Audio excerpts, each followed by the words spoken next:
A cura do surdo-mudo. Éfata, abre-te. São as palavras de salvação que o Senhor Jesus dirige hoje ao surdo-mudo e a cada um de nós nessa bela página do Evangelho de São Marcos, que a liturgia oferece nesse 23º domingo do tempo ordinário. Nesta cura do surdo-mudo encontramos elementos da forma primitiva do batismo cristão, porque a Igreja vê neste éfata a cura da qual nós todos precisamos. São Marcos coloca esta cura, a segunda em terra pagã, como conclusão da primeira parte da seção dos pães, em clara alusão a Isaías, capítulo 35, que diz: Então os olhos dos cegos serão abertos e os ouvidos dos surdos se abrirão. Introduzindo aqui o milagre do surdo-mudo, São Marcos acrescenta um novo significado a ele. O surdo-mudo não pode falar porque tem ouvidos e não ouve. Representa os discípulos que não entenderam o milagre dos pães, porque eles também têm olhos e não enxergam, têm ouvidos e não escutam. É preciso que Jesus intervenha, abrindo o coração e soltando a língua dos discípulos, para que, vendo e ouvindo, possam falar e professar a fé em Jesus, que se revela na multiplicação dos pães. As pessoas suplicam que Jesus imponha a mão sobre o surdo-mudo, mas era mesmo necessário ser tocado por Jesus? Em outras ocasiões, bastou uma só palavra. É que Deus quer fazer o bem ao homem e Ele nos ama. Ele quer nos salvar, quer nos curar, nos perdoar, nos dar vida nova, quer abrir para nós as portas do paraíso. Porém, Deus não quer fazer diretamente todas essas coisas. Ele quer antes servir-se de um instrumento, a humanidade de Cristo. Se diz em latim: Caro salutis est cardo. A carne é o eixo da salvação, como nos lembra justamente Tertuliano, padre da Igreja do II século. A humanidade de Cristo é o instrumento, o sacramento da nossa salvação. Jesus abre as portas da alma do doente através de uma gestualidade muito significativa. Se trata de um surdo-mudo, cuja capacidade intelectual é condicionada por esta deficiência.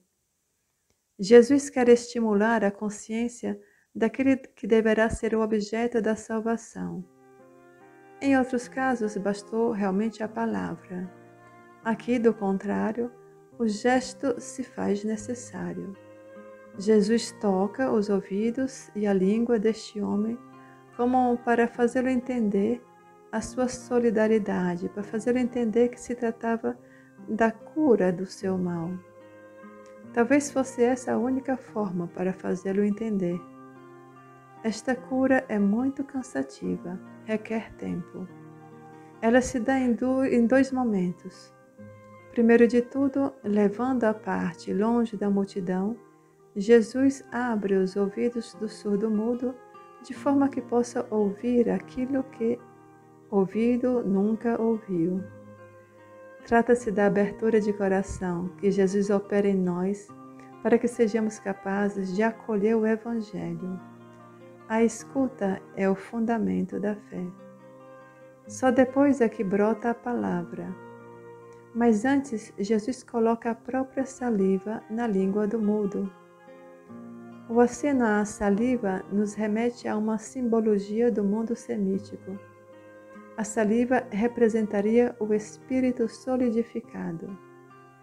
Com a saliva, Jesus comunica o seu Espírito, o dom da vida nova, através da qual nos tornamos criaturas novas.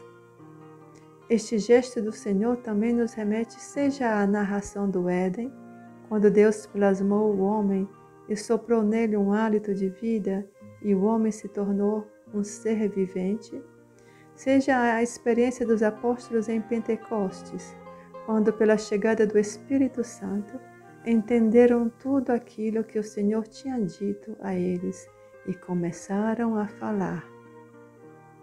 E depois Jesus acrescenta: Éfata, abre-te.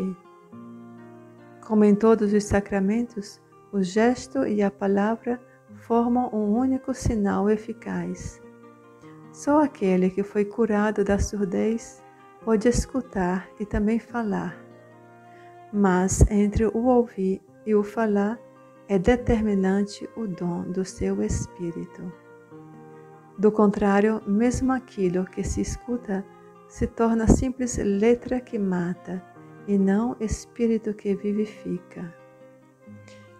Queridos irmãos, peçamos hoje ao Senhor o dom do Espírito Santo, que possa iluminar os olhos do nosso espírito, que possa abrir as portas da nossa alma, para que possamos acolher o seu amor com abundância, que possamos acolher o dom da sua palavra, para nos tornarmos criaturas novas no Senhor e missionários deste Evangelho de paz.